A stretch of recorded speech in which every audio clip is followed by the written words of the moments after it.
سے ہوا بے شے تحقیق تہی. تحقیق کو مثال دی ہے اس جگہ کی جہاں شیر رہتا ہو.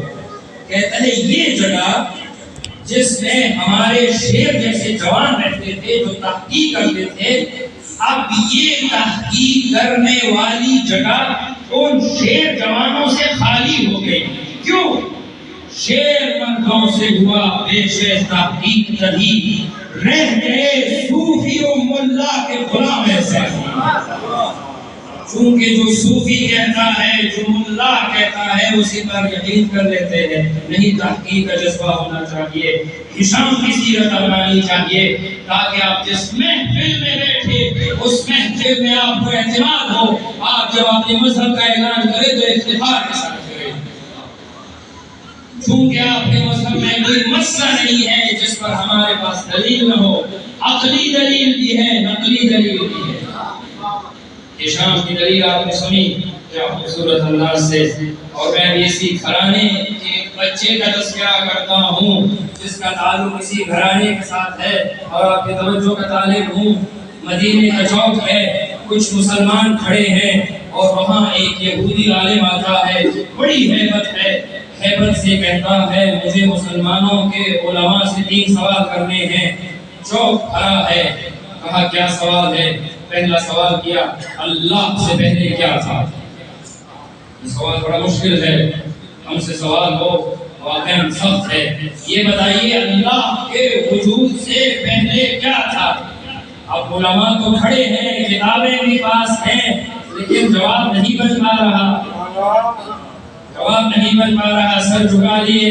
دوسرا سوال خدا کا چہرہ کس طرف ہے؟ قرآن میں ہے کہ خدا فَثَمَّ وَجْهُ اللَّهِ أَيْنَمَا تَوَلُّوا فَثَمَّ وَجْهُ اللَّهِ. قرآن میں چہرہ خدا کا ذکر ہے. یہ بتائیے حضور چہرہ کس طرف ہے؟ مشرق، مغرب، جنوب، شمال؟ اس سوال پر بھی توجہ چاہتا ہوں. اس سوال پر بھی سر ایسے جھکے تھے جیسے احد کے میدان میں جھکے تھے. کہا تیسرا سوال یہ ہے اس وقت اللہ کیا کر رہا ہے؟ یہ سوال بھی بڑا مہم ہے. اس وقت اللہ کیا کر رہا ہے؟ سر جھکے ہوئے ہیں. سوال سن لیے گئے. اسی چوک سے ایک بچہ گزرا.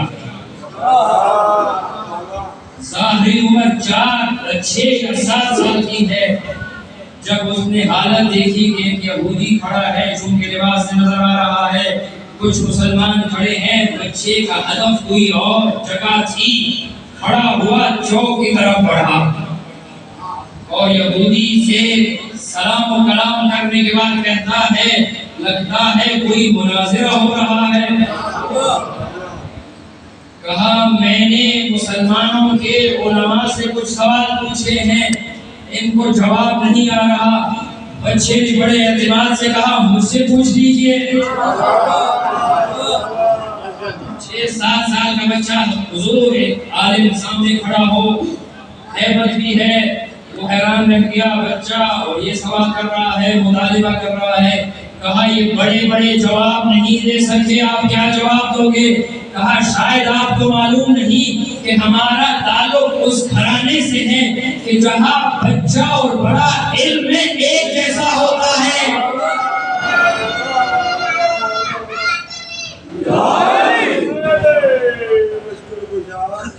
کہا یہاں سب ایک جیسے ہیں.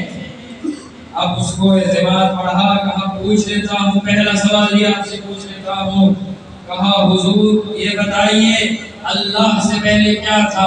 بچے نے بڑے اعتماد سے کہا میں آپ سے ایک سوال پوچھتا ہوں، آپ اس کا جواب دیجیے، آپ کو اپنے سوال کا جواب مل جائے گا. اس نے کہا پوچھئے. کہا گنیے میرے ساتھ، 1 2 3 4 5. یہودی نے 5 تک گنے. کہا اب الٹی گنتی گننا شروع کیجئے. کہا 5 4 3 2 1. کہا یہودی آپ فرمائیے 1 سے پہلے کیا ہے؟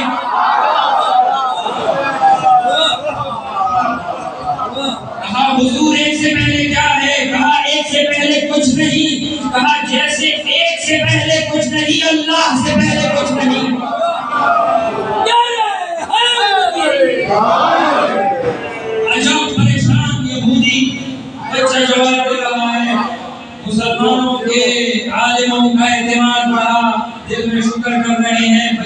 گئی. ارے تاریخ میں یہی گھر ہے جس نے بچایا ہے. میں ہمیشہ کہتا ہوں یہ سب کے لیے پیغام ہے. آپ نے امام ماننا ہے مانیے، نہیں ماننا نہیں مانیے، یہ قسمت ہے، لیکن علمی مرجعیت میں اہل بیت کا مقابلہ نہیں ہے. اس گھر سے متمسک رہو گے دنیا کا علم بھی ملے گا، آخرت کا علم بھی ملے گا. کہا حضور بڑا اچھا جواب دیا. دوسرا سوال بھی پوچھ لیتا ہوں، اللہ کا چہرہ اس وقت کس طرف ہے؟ اللہ کے چہرے کا رخ کہاں ہے؟ پہلے جواب دیا کہ ہمارے ہاں اللہ کا جسم نہیں ہے، لیکن چہرے سے مطلب اللہ کا وجود ہے. میں آپ کو بتا دیتا ہوں اللہ کا وجود کہاں ہے، کس طرف ہے. یہ جواب وہی دے سکتا ہے جو وجہ اللہ کا بیٹا ہو. کہا آپ سے مطالبہ کرتا ہوں ایک شمع حاضر کیجئے. شمع لائی گئی. کہا حضور اسے روشن کیجئے. یہودی نے شمع روشن کی. یہ بچہ پوچھتا ہے بتائیے شمع کی لو کا چہرہ کس طرف ہے؟ اب یہودی حیران کیا کرے گا؟ حضور چاروں طرف ہے. کہا اگر ایک مخلوق میں یہ صلاحیت ہے کہ اس کا چہرہ چاروں طرف ہو تو ہم اس اللہ پر ایمان رکھتے ہیں جو ہر جگہ موجود ہے. اب یہودی کو خوشی ہوئی. تیسرا سوال پوچھا. اگر جواب جان لیتا تو سوال نہ پوچھتا. کہا تیسرا سوال کیا ہے؟ حوصلے سے سنیے. تیسرا سوال یہ ہے اللہ اس وقت کیا کر رہا ہے؟ تو مسلمان اس بچے نے عجب شان سے جواب دیا. کہا یہودی سن لے، اس وقت اللہ ایک مسلمان بچے کے ذریعے یہودیوں کے بڑے عالم کو ذلیل کر رہا ہے.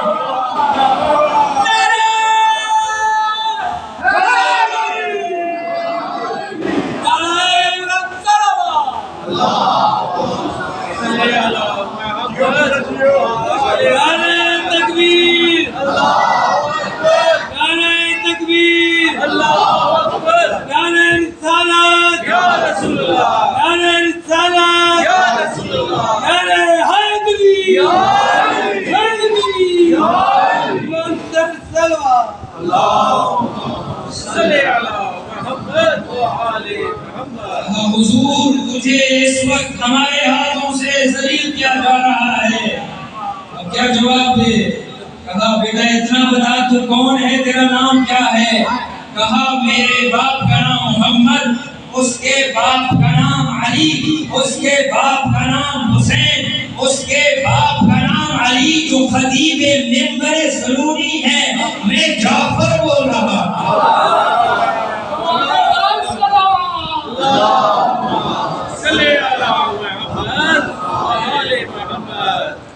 دیکھیے امت اسلامیہ کو اگر بچایا ہے، یہ تعصب کی خاطر نہیں بول رہا. یقین کرے کوئی بھی عقل مند انسان جب اسلامی تاریخ کو پڑھتا ہے علم کے اعتبار سے اہل بیت سے آگے کوئی نہیں ملے گا. کسی جگہ پر آپ کو اہل بیت کا یہ قول نہیں ملتا. ویسے تو بڑی عاجزی ہے، بڑی انکساری ہے. امیر المومنین کے بارے میں زہار ابن زرمہ کہتا ہے یجلس فینا کاحد منا، ہمارے درمیان ایسے تشریف فرماتے تھے جیسے ہم میں سے کوئی ایک ہو. یہ عاجزی ملتی ہے، انکساری ملتی ہے، لیکن کسی جگہ یہ نہیں بتایا جو جواب ہم نے دیا ہے اس سے بہتر جواب آپ دیجیے، کیونکہ اس سے بہتر جواب ہو ہی نہیں سکتا. علم کی مرجعیت ثابت ہے کے لیے. اس لیے تمام مسلمانوں کا فریضہ بنتا ہے کہ اگر رہنمائی لینی ہے، ہدایت لینی ہے تو وارثان کتاب سے لیجیے. اس میں تعصب کی بات نہیں ہے، عقیدے کی بات نہیں ہے، رنگ کی بات نہیں ہے، زبان کی بات نہیں ہے. یہ سخی کی بارگاہ ہے جہاں ریس پڑتا ہے. آپ کا تعلق کسی بھی مسلک سے ہو، آپ کوئی بھی زبان بولتے ہو، آپ عمر کے کسی بھی حصے میں ہو، یہاں تشریف لائیں. یہاں ریس پڑتا ہے. اس بارگاہ میں رزق عطا کیا، میں نے قرض کیا، تمدن کو رزق دیا، تہذیب کو دیا، ادب کو دیا، علم کو دیا، عقل کو دیا، شہادتوں کو اس طرح مزین کیا کہ ہر غیور انسان یہ چاہتا ہے کہ وہ اللہ کے لیے اپنی جان کی قربانی دے کر موت کے گلے میں باہر آئے۔ یہ ہدایت کا سکھایا ہوا درس ہے۔ استاد کا یہ عالم ہو۔ ایک اور چیز ذہن میں آ رہی ہے، وہ بھی پیش کر دیتا ہوں۔ وعدہ کیجیے اپنے امام سے کہ ہم نے پڑھنا ہے، عمر کے کسی بھی حصے میں ہو، کوئی بھی کتاب اٹھائیے، چونکہ آپ جتنا پڑھیں گے اتنا ہی خدا کی معرفت آپ کے لیے آسان ہوگی، اتنا ہی رسول خدا کی معرفت آسان ہوگی، اتنا ہی آپ قریب ہوں گے اہل بیت سے۔ اس لیے آپ کبھی فارغ نہ رہیے گا۔ فراغت آزاد انسان کے لیے نہیں ہے۔ عجیب فکر ہے یہ، غلام فارغ رہ سکتا ہے، آزاد فارغ نہیں رہ سکتا۔ عزیزان گرامی، امام محمد تقی علیہ السلام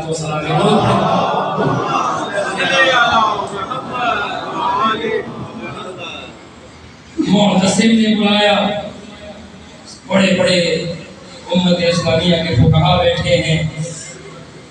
ایک چور آیا، اس نے اپنی چوری کا اعتراف کیا، اور جو چوری کرتا ہے اسلام میں اس کی حد یہ ہے کہ اس کا ہاتھ کاٹ دیا جائے۔ تو معتصم نے جو بنی عباس کے بہت بڑے حکمران گزرے ہیں، یہ ایک لفظ ہے، ایک طرح کے ساتھ خلیفہ نہ کہیے گا، حکمران تھے وہ، بنی عباس کے حکمران تھے، ایک بہت بڑا حکمران ہے۔ اس نے ایک فقیر سے پوچھا کہ اب چور نے اعتراف کر لیا ہے، حضور ہاتھ کاٹنا ہے، کہاں سے کاٹیں؟ ہاتھ کے کئی حصے ہیں، یہاں سے کاٹنا ہے، یہاں سے کاٹیے، یہاں سے۔ تو ایک نے کہا نہیں، ہاتھ یہاں سے کاٹیے، اس جگہ سے۔ کہا کیوں؟ توجہ چاہتا ہوں، دلیل قرآن سے دی۔ کہا دلیل یہ ہے کہ خداوند متعال ارشاد فرماتا ہے تیمم کے مسئلے میں، فَامْسَحُوا بِوُجُوهِكُمْ وَأَيْدِيكُمْ، اپنے چہرے کو مس کیجئے تیمم میں۔ آپ جانتے ہیں تیمم کا طریقہ، صاف ستھری مٹی، اس پر ہاتھ مار لیا، یہاں رکھ لیا، اور آپ نے پورے چہرے کو مس کیا۔ اس کے بعد یہاں سے شروع کیا، ایک ہاتھ دوسرا ہاتھ۔ کہا اللہ نے کہا ہاتھ پر مس کیجئے، اور ہاتھ کا لفظ یہاں تک کے لیے استعمال ہوا ہے۔ کہا ہاتھ یہاں سے کاٹیے۔ وہ حکمران بادشاہ بڑا خوش ہوا، کہا قرآن سے دلیل دی ہے۔ لوگوں نے بھی اتفاق کیا، لیکن ایک اور فقیر اٹھا، کہا یہ غلط کہہ رہے ہیں، ہاتھ اسے نہیں کہتے عربی میں، ہاتھ کسی اور چیز کو کہتے ہیں، یہ حد نہیں ہے ہاتھ کے لیے۔ کہا کسے کہتے ہیں؟ کہا ہاتھ یہاں سے کاٹیے۔ کہا کیوں؟ کہا وضو کے بعد میں کہا ہے کہ اپنے چہرے کو دھوئیے اور اپنے ہاتھوں کو دھوئیے، اور ہاتھ یہاں سے دھوئے جاتے ہیں۔ حضور یہ بھی درست ہے۔ معتصم کہتا ہے میری نظر امام جواد پہ پڑھی، نحوے امام پہ پڑھی۔ تو کہا حضور آپ کا کیا نظریہ ہے، آپ کیا کہتے ہیں؟ اس نے کہا مجھے معاف کیجئے، میں جواب نہیں دینا چاہتا، آپ نے جو جواب سن لیا اسی پر اتفاق کیجئے۔ کہا وَأُقْسِمُ بِاللَّهِ عَلَيْهِ، میں اللہ کی قسم دیتا ہوں کہ جواب دیجئے۔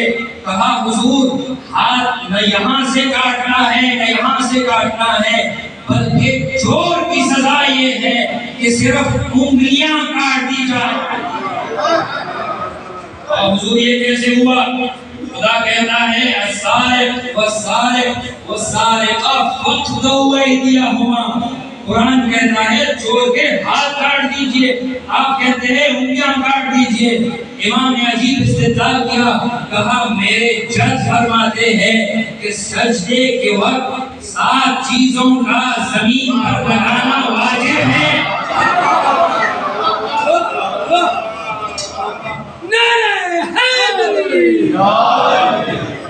کہا ان 7 چیزوں میں ہاتھ کی دونوں ہتھیلیاں ہیں۔ اگر ہاتھ یہاں سے کاٹو گے تو وہ 7 چیزیں ایسی رکھی جائے گی.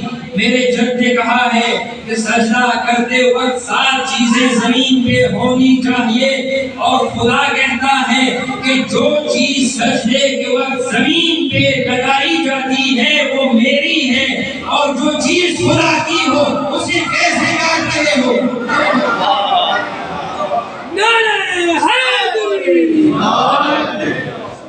اب یہ وہی سمجھ سکتا ہے جس کے گھر پہ قرآن نازل ہوا، جو وارثان کتاب ہوں، جن کو قرآن کے لہجے کی سمجھ ہو. قرآن کا لہجہ بھی عام لہجہ نہیں ہے. کل موقع ملا 1 2 3 مثالیں دوں گا کہ قرآن کس لہجے سے بات